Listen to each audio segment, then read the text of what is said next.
My name is Kotoha Kudo, and today we will be having another interview.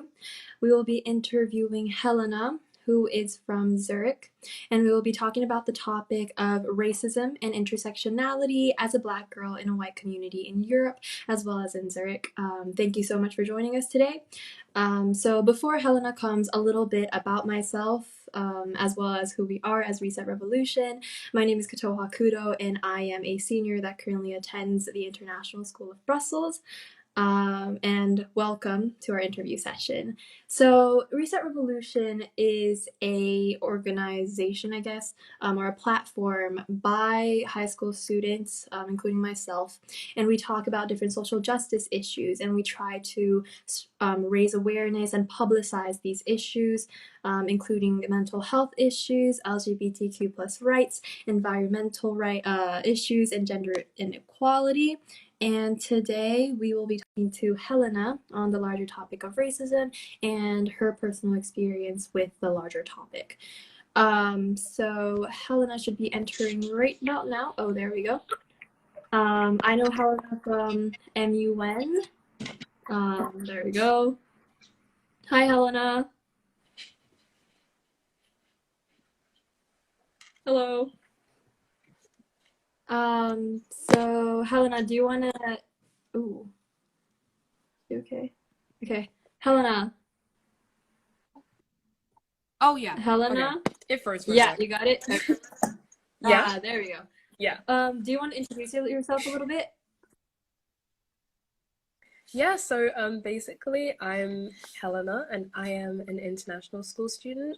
I've only gone to international schools for a couple years. Like this is my second year, but I'm currently studying in Zurich, and I'm really passionate about like social justice issues because they mean a lot to me because of like where my identities intersect, but also just as a general problem because I do care about like what's happening in the world. So yeah, I'm really happy to be here. Thank you. Before we start our interview, Helena, you might want to like raise your like phone a little bit because I can see like half of your face. Does that make sense? At the very top. Yeah, there we go. There we go. Nice. So perfect. Yeah, so the larger topic that we're going to be talking about today is racism and intersectionality, from your personal experiences in the UK as well as in Zurich. So could you describe a little bit about your personal experiences in both countries? Yeah, so when I was schooling in the UK, it was a completely different experience to in Zurich, to be honest, because like in the UK, I was at a private girls' school, and in Zurich, I'm still in private schooling, but now it's a mixed school, so I mean that was an immediate difference. But the one that really struck me a lot was probably the difference in diversity. At my school here in Zurich, I've really enjoyed the nationality diversity, which I hadn't seen before, because in the UK, pretty much everyone at my school was British. There weren't that many people who had other nationalities who were like had just come from other countries or had say lived in a lot of different countries. So I really enjoyed having that experience of like different languages being spoken around me, like hearing a lot of Swiss German and things like that. I enjoyed a lot. But something which I enjoyed less, I guess, was probably the um, having less ethnic diversity, because at this I found that although there are a lot of people who have come from many different countries and many different nationalities and backgrounds, there isn't so much racial diversity. And in my grade, I'm one of two black girls, and the other black girl is a mixed race black girl, so I'm the only like fully black girl, fully black person, really. So it kind of was a bit jarring for me to experience that. So that was like I think the beginning of like noticing differences between both schools and I guess by extension both countries. Mm-hmm. So how did the demographic look like in your school in the UK? My school in the UK was like really diverse. It was probably about like I want to say it wasn't like majority people of color, but it was a huge amount. I don't want to say like I'm thinking about it. Maybe it was like 40% people of color, Mm-hmm. 60% white people, something like that. But enough that it didn't feel, or maybe like 35, something like that. but it was a decent amount of people of color. Like I would never find myself the only person of color in a room. I mean, woman of color, because it was a girls' school. So yeah. Mhm. Yeah, yeah, yeah. Okay, so but right before like I move on to the next question, I just wanted to say to the audience, feel free to ask any questions in the comment section, but also at the same time, at the very end, once we go through like different questions, we're going to have around a little bit of time to address your questions. So feel free to stall until then as well. But you talked a little bit about this lack of ethnic diversity in international schools. And personally, I definitely agree with you. But there's a lot of people, in my opinion, that just ignorantly think that because we go to an international school, it automatically says that racism is basically non-existent and stuff like that because of the diverse student body or the diverse faculty. So could you explain a little bit about maybe your personal experiences with this issue?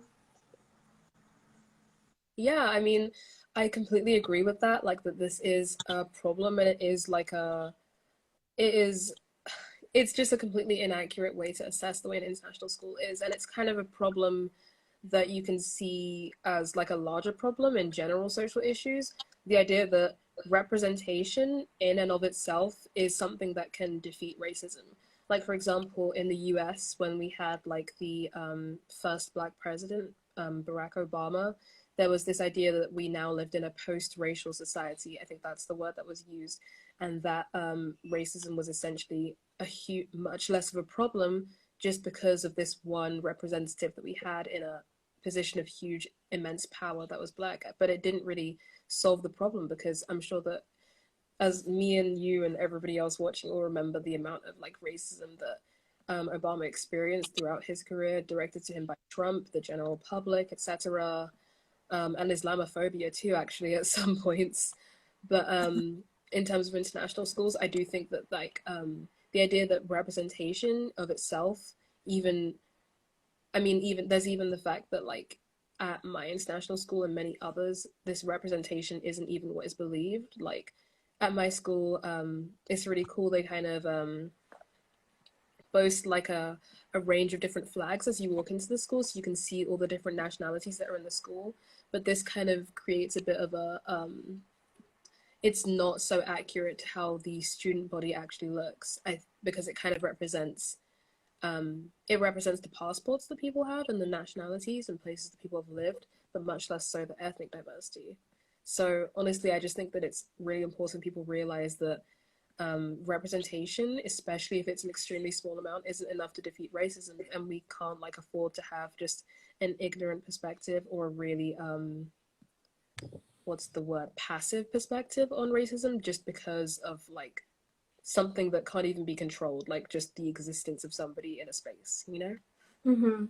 Yeah, as an international school student myself, I know that there's a lot of, I guess, hype around the word of inclusivity, and they try to, explore this larger idea. And although they do try to like create an inclusive environment and stuff like that, how do you think it's actually reflected within the curriculum itself as well? Yeah, I mean, this has been something that I've been recently trying to address at my school because me and some other really passionate students were involved in establishing an anti-racism committee at the school. And one of the first things that we were worried about or concerned about improving was the curriculum, because in a lot of subjects, like in my English class, we discussed last year, we discussed Frederick Douglass's autobiography. We studied Chimamanda Adichie's novel, The Thing Around Your Neck. So that's like a couple of Black writers. And a lot of people had said from that class that that was the first time that they had ever discussed race in a class, which was extremely surprising to me. And that was coming from some people who had been in my school since the beginning, like since kindergarten, right? So that was really surprising for me to hear that in a subject such as English, where discussing social issues and diversity is, I mean, in my opinion, it's pretty much the easiest place that you can slip that into the curriculum and really add it in. It hadn't been discussed before. Nor had issues of like privilege and other similar things been discussed. So I feel as though this idea of inclusivity wasn't really reflected in the curriculum. It was just, again, kind of a passive thing that it was agreed existed without there being really any work put into making sure that it was being addressed continually in all classes. It's more of a teacher personal thing. Like at my school, I found that the English teachers are super passionate about it and implementing it into their classes. And I know of a couple of social studies teachers that are also quite interested in it, but it really is like a subjective thing. It's not something that you'll find broadly across the entire school, which is an issue for sure. Mm-hmm. So, as you can probably tell on our comment section, we have a lot of sympathizers with what you're saying today, and I sympathize as well. But I also want to extend on this. You commented a little bit about how you gathered a couple of your friends to target these issues within your school. Do you want to expand a little bit on what specifically your aims are and what you've done to address these issues?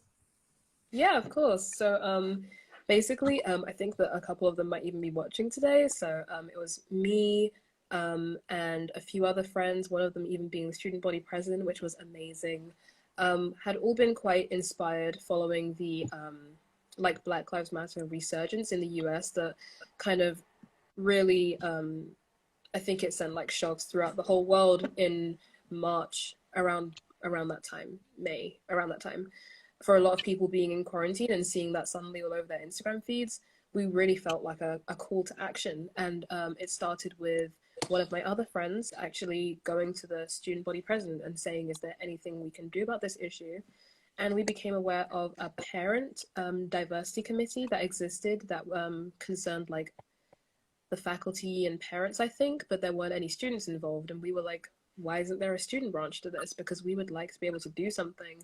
And luckily, the teachers were really positive and open to us, like wanting to expand this into something that was a committee as well as a club. So currently, we operate as a club called Interaction, where we run weekly meetings discussing topics. I mean, it's a very new thing. We've only had a couple sessions so far, and topics have been identity, privilege, and then I think last week was political correctness and slurs.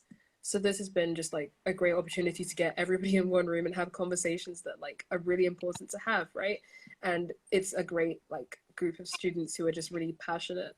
And it also isn't only students of color, which I was something I worried about. I thought maybe this wouldn't be something that everyone was interested in, even though possibly students of color weren't the only ones who really needed to hear it. But it's been great. So that's been one of the things we focused on, having conversations in like that safe space environment once a week. And another thing that we were focused on was, I mean, sadly, we've had a lot of our events cancelled because of coronavirus. We plan to have a panel speaking to students and answering questions surrounding race. Because of you, Koto, I did steal this idea from you, but we did send out a form to our entire school asking about the racism experience at my school, and we received it got promoted, so we had a response from everyone in the school, and the results were equal parts shocking but also not surprising to see the amount of racism that people were experiencing. But that was really helpful to understand like how the what everybody else's views on the issue are, especially for me, somebody who's only been in the school for a year, even though I think I got a pretty decent grasp on like um I got like a pretty good feel of how race is at my school. And Mm-hmm. what else is Interaction doing?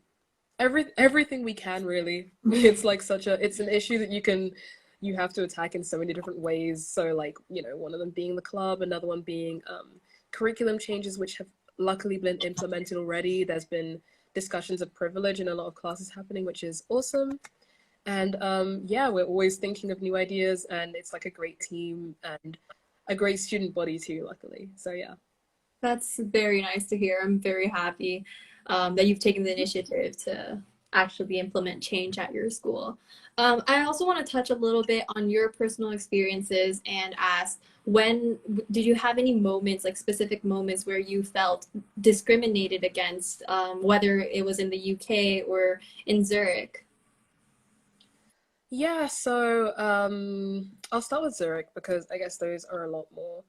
like fresh in my mind kind of thing. But I remember kind of, I think the worst experiences I had of racism at my school were during um like quarantine this year. I can't even remember what month because it all kind of like quarantine kind of blends into one. But I would say like around April-ish, I was like running for student body president along with a couple of other really cool candidates. And during that time, I was, you know, campaigning completely virtually using an Instagram account. And there were a couple of things that happened that weren't so great. So the first of those incidents was we had student president debates on Zoom, and during that Zoom call, there were people who would like anonymously join the Zoom call, and then whenever certain people started speaking, including me, they started just like shouting racial slurs. And it was anonymous, of course, because it's on Zoom where you can change your viewer name or turn off your camera. So it wasn't on Google Meets where you have your school email attached to it. So although the current student president at the time was trying to oversee the meeting and try to kick people out as quickly as possible, it was really like shocking and really horrible for me to experience for the first time, I think, in a very long time, being actually called a racial slur, because I'm sure, as a lot of us know, generally racism takes the form, racism that I experience is more like microaggressions and interpersonal kind of, I guess, smaller acts of racism. So I was very shocked to experience that. And then another time during that student president like presidential race, I guess, live with on my account with another friend in order to further promote my campaign. And during that time, I had somebody.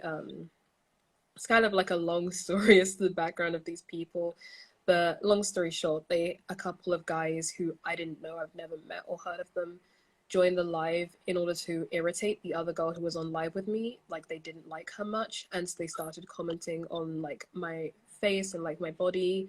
Like they said that I looked like, I think like something really gross but also corny. I think they said I looked like a chocolate something.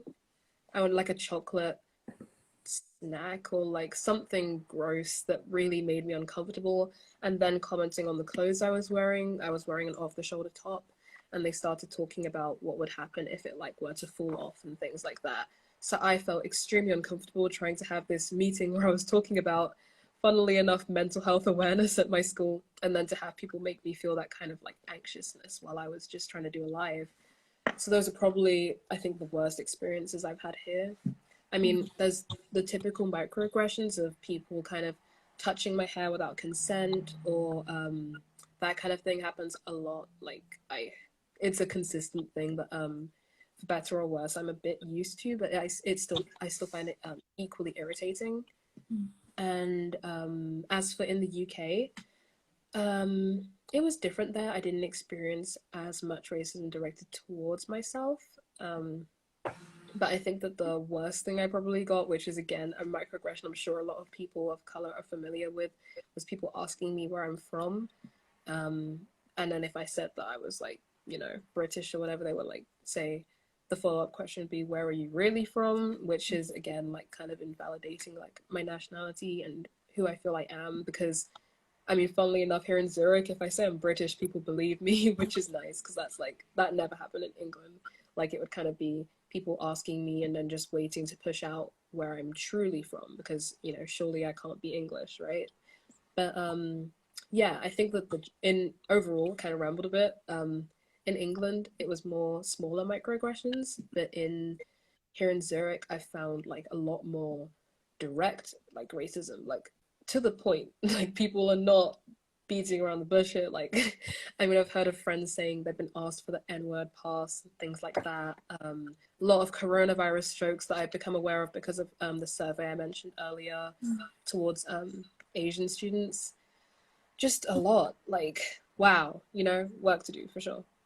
Yeah, yeah, that was really hard to hear personally, especially the part where people decided to join your lives and just started commenting on your live where you were promoting mental health and rather they degraded you as a person. Like that's absolutely disgusting. And I'm so sorry that Yeah, such happened to you. And it's honestly repulsing to thank you. know that people do this, especially behind the screen, which is a little interesting to say the least.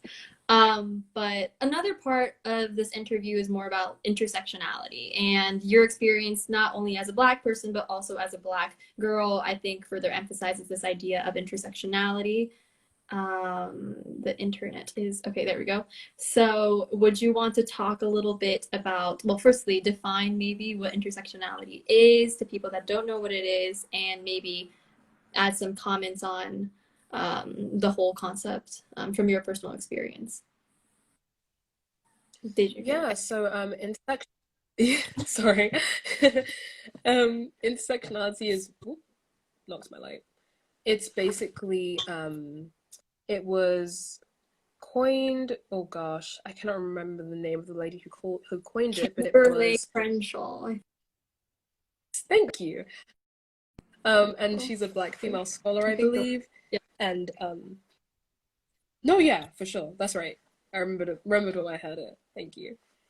But she basically was intersectionality to me is about like actually discussing where identities overlap, because no person is just one thing. I mean, in terms of whether it be like these like kind of socially charged identities like race and gender and sexuality, but like even in terms of just traits, like no one person is just kind or just mean or just funny. And it seems strange to me that in any circumstance you would not think about the overlap and the grouping, you know? People aren't just one thing. So intersectionality for me is about really addressing where those overlaps happen so that we can better understand not only people, but also issues, because you can understand racism, but you can understand it even better if you understand colorism, or you understand misogynoir, which is where racism and sexism overlap in Black women specifically, or trans misogynoir has become really relevant recently with the amount of Black trans women that have been murdered in the United States and worldwide, actually. So, yeah, understanding how these issues overlap and how they then change to attack certain marginalized groups is really just it leads us to a great understanding of certain issues and certain people. So, really important to me. Yeah. Yeah, intersectionality is something that we learned actually in my course content. So I thought that was really, really interesting, especially because I take a class called Global Politics. So I'm very thankful for my Nice. teacher for teaching me about that. So I think Yeah. that also falls into the curriculum part that we mentioned earlier in this interview. Mhm. So yeah, I definitely also think it's important to understand what intersectionality is. So um, what do you think? Obviously, we talked a lot about what you do at your school and how you're trying to combat this racial discrimination that you face. But what specifically, like as a whole, do you think is a solution to the issue of discrimination, at least for us teenagers in high school? Yeah, I mean, like honestly, I think that I mean one of the great things about like Gen Z and stuff is like, you know, I mean we're a great generation. We're really cool. We're very aware of things, but I think that also for me one of the issues with Gen Z is our humor maybe, which is, don't get me wrong, hilarious. Definitely spend too much time on TikTok, but at times there is this kind of because humor is, I guess, one of our main, like, I guess, coping mechanisms as a generation, it leads to a lot of jokes, like microaggressive jokes that I mentioned earlier. So people kind of forget that, like, although we have like this, you know, freedom of speech and like awareness of issues, the issues that we see in the news aren't just separate to our lives, you know, like they overlap. Like people can talk about police brutality in the US and then they'll turn around and ask somebody for the N-word pass at my school. Like it's kind of, there's like a complete I don't know what the word is. There's like a complete lack of like understanding of how the issues connect and how it is like a problem for each of us to address. So I do think that a good solution to it is just having a deeper understanding. You know, education is key. so that we can get that these issues aren't just some big systemic, I mean, they are systemic, of course, but they are also interpersonal. And if we can change, if we can work on changing prejudice at institutional and interpersonal levels, then we can definitely have a change higher up. So yeah, education is really important to me, and understanding that a joke about racism isn't so much a joke as it is just racism. And the same goes for um any other prejudice like sexism or homophobia, transphobia, etc. Mm-hmm, mm-hmm. Yeah, I definitely agree, and I also just want to ask a little bit about this type of education as well, and ask your opinions about how young should kids, I guess, start understanding these concepts of discrimination. Yeah. Yeah, I mean, I think that you can start like really young, to be honest. I think a lot of parents are really protective of their kids because on some subconscious level they understand how scary racism is as an issue and they don't want to expose their kids to that. But on the same, I mean, along the same line of thinking, no kid is too young to experience racism, as sad as that is. You know, there are children, including me, who experienced racism as they were, you know, before they even hit like middle school, before they even hit year 7, like, or secondary school or whatever it is. Like, they were kids, we were kids, and you know, if we're going to be experiencing it and it will be sadly at the hands of other children who have been taught prejudice, then the education should start young. And I don't think it has to be as overt as people believe it has to be. I think it can be really simple, like when you teach children to be just kind to each other or to share like these kinds of things.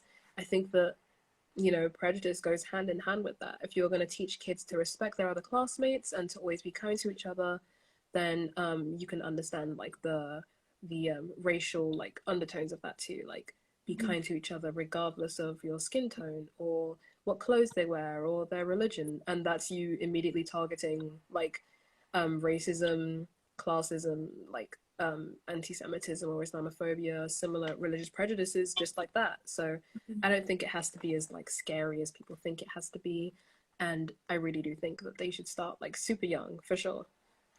Mm-hmm. So, within an educational institution, do you think there's anything specifically that fuels racism within a community? Yeah, I think that like in terms of education, I mean, being from the UK, I'm sure that any other British people watching will kind of know how England likes to sweep its racism under the carpet and project it onto the US, as the many other European countries, really. So I feel like, in, again, speaking in terms of Britain, I think that there's an issue of, oh, well, racism isn't a problem here. No, of course not. We're a multicultural society. And again, it's that representation does not equal activism thing, right?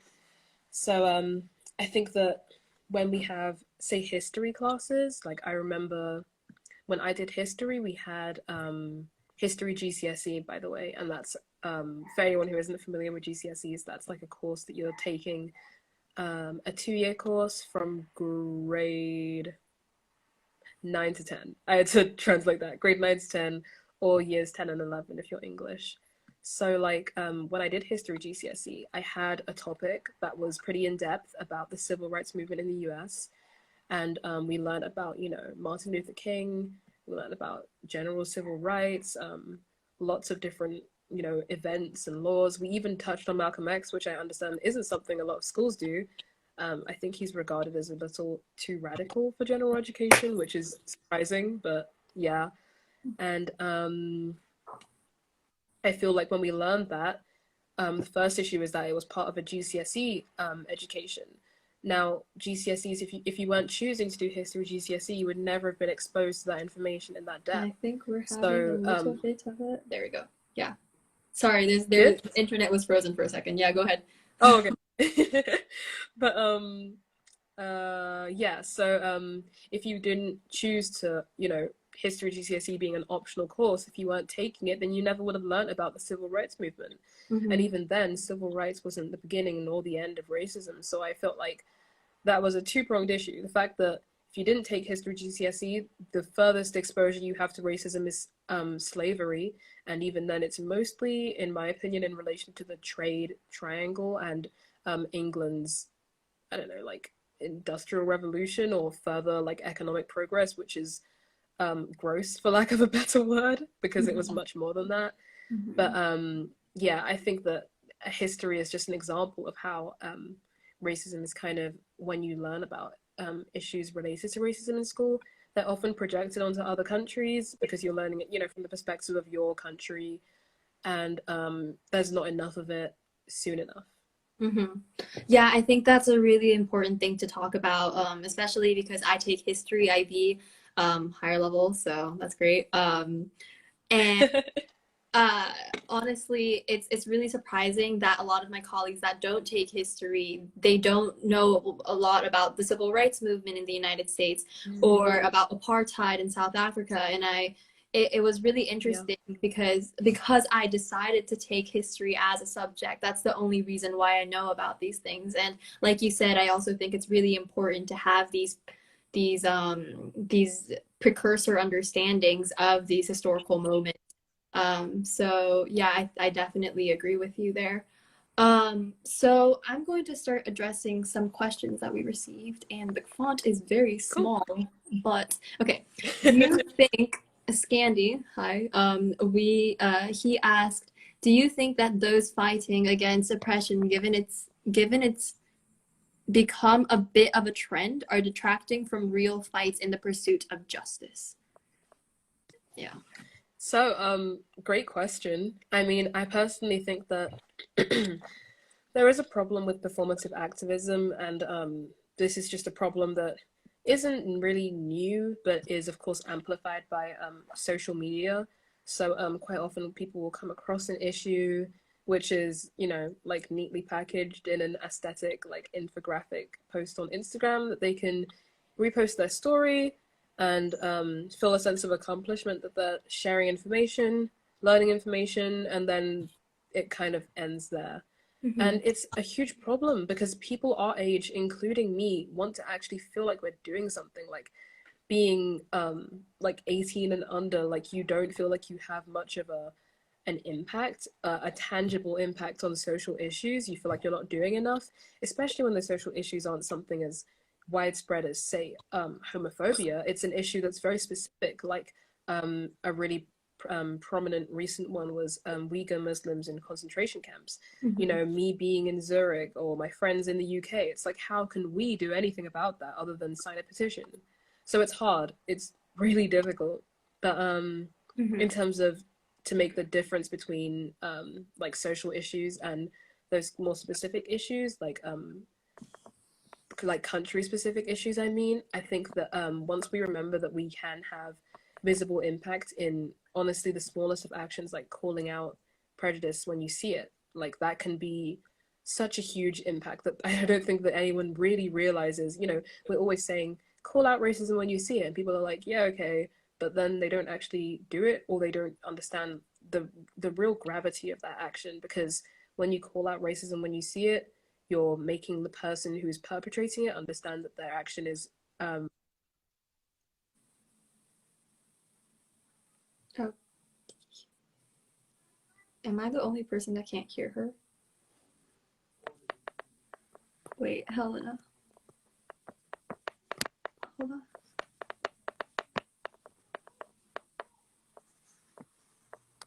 Um,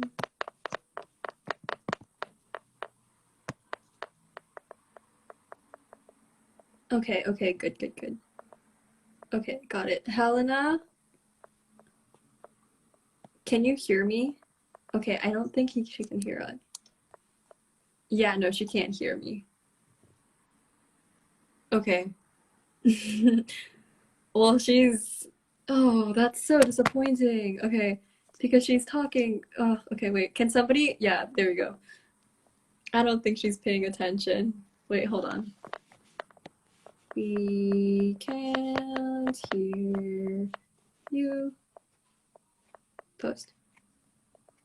Oh, there we go. I'm Now back. we can hear you. Yeah. Oh, oh my god. Oh man, how long was I out for? For like the past minute, maybe. So we didn't get to Oh hear the God. last parts of it. Um, Okay. Oh man, like 20% battery. I was like, why is it so quiet? But yeah. basically, oh, I was just saying, like, I think that you need to focus on externally just as much as you do about posting, because that much of activism, like anti-racism, is all about your internal work and unpacking your biases so that you may change your outward actions. So focus just as much on yourself as you do as, going out and reposting stuff, because yeah, I think that the internal work is really the best activism that any of us can do right now. Mm-hmm. Mm-hmm. By the way, to our audience, if anybody has questions, feel free to put that into the question corner. We actually have another question from Malu, from Brazil. How do you feel about people who aren't part of your minority group, or people of color, or Black people of color, telling people what people should or shouldn't be offended by? I see, yeah, basically, that's the question. Yeah, so great question. It's honestly a problem because, sorry, my camera's slipping. Like I was saying, people are really trying to not feel helpless and to feel like they're having a tangible impact on issues like racism these days. So quite often you'll have people who aren't people of color trying to really, thinking that they're, helping out, by speaking a lot about like racism. And honestly, although like the effort is um appreciated, the issue is that, like, I mean, to put it, I guess, bluntly, the best people who you can ask about like racism is people who have actually experienced it. Mhm. The best people you can ask about to hone in on a specific issue like anti-blackness is Black people, and there are plenty of Black scholars who are really speaking in depth about these issues now. And you don't have to, when you want to stand up for a certain group, the best thing you can do is just amplify their voices, because we know that these Black scholars who are doing the work aren't necessarily being listened to, because although they are educated, not only with traditional education, but also with, you know, a lifetime of personal experience, are often being kind of ignored in favor of somebody who is appreciated more. Like, I've seen a lot on TikTok about because TikTok is obviously a great source of information, but I've seen a lot on TikTok of kind of like a lot of white creators who are posting things like to do with racism, and they're saying the same things that I've had Black people say for like a really long time, and I'm like, okay, it's great to have it amplified, but the even though it kind of sucks to not see Black creators getting the same, um I guess, appreciation, but like, it's, I understand that everybody really does want to be a part of it and feel like they're doing something, but amplifying people's voices is a much better course of action than telling them what they should and shouldn't be offended by, because at the end of the day, even though you can sympathize with the group, you can't empathize with the struggle, and you've got to, make space. And like, it's the most difficult thing to do, like just turning off your ego and going, I am totally out of my depth here, like I am Mhm. totally out of my depth, and I'm gonna hand it over to somebody who knows what they're doing, and then learning in that way. Mhm. There's a time and place for everyone to speak, because everyone's voice is valuable. Mhm. Wow, that was a very, very powerful message. Thank you very much, Helen. So I'm guessing because we haven't received any other questions that will be the last part of it. Anyways, thank you so much for participating and holding an interview with me, Helena. Thank you very much. Yeah, no problem, super fun. Super fun. And then a little bit about our schedule, the rest of the schedule this week. On Wednesday, Sarah is going to be publishing another interview where, okay, somebody said wait. So if you have any questions, oh, wait, we have another question. Do you think Yay. in school we should be having more conversations about race? Oh yeah, for sure. Like, it should be something that underscores like everything you're learning about. Like, especially with the social studies, but I mean also with any other subjects like sciences and maths too. Like, I don't get how you can be talking about something like literature and not for 1 second mention race, because it is at play, you know, like in everything we're reading, I guess, to take on a kind of Marxist lens there. But Mhm. like, you know, there's always something to be unpacked and discovered about the voice of the reader, the voice of the writer, excuse me, who they're writing for, how it's being received. Like, it's so relevant, not just because of um, decolonizing education and like attacking racism, but also for our own. I do think that, like, as somebody who just really loves English and like literature and stuff, I do think that like understanding is severely lacking if you're not discussing those topics. So Mhm. yeah, talk about race for sure, all the time, every day. When this live is over, go talk to someone about race. Very nice. Yes, I agree with her. Go talk about it at school, with your family, wherever you can, just to, amplify and make sure that people understand the magnitude of these issues. Anyways, thank you so Mhm. much for everybody for participating. Thank you so much, Helena, for agreeing to be in this interview with us. Yeah, I loved it, and thank you for the opportunity. Course. We really love to have you with us today. It was a very, very insightful interview, I think, and I think everybody can agree here. But a little bit Cool. about what we'll be doing on Wednesday. Our next interview will be conducted by Sarah, and she will be interviewing Yuki Nakanishi, and they'll be talking about eating disorders based on her personal experiences, emphasis on that part. And it will be a pre-recorded interview, which means it's not going to be live, and it's going to be posted at 3 p.m. I think on Wednesday. Anyways, thank you so much for tuning in today. And from the both of us, it really means a lot. So thank you so much, and I hope you all have a good day. Bye, Helena. Bye. Bye.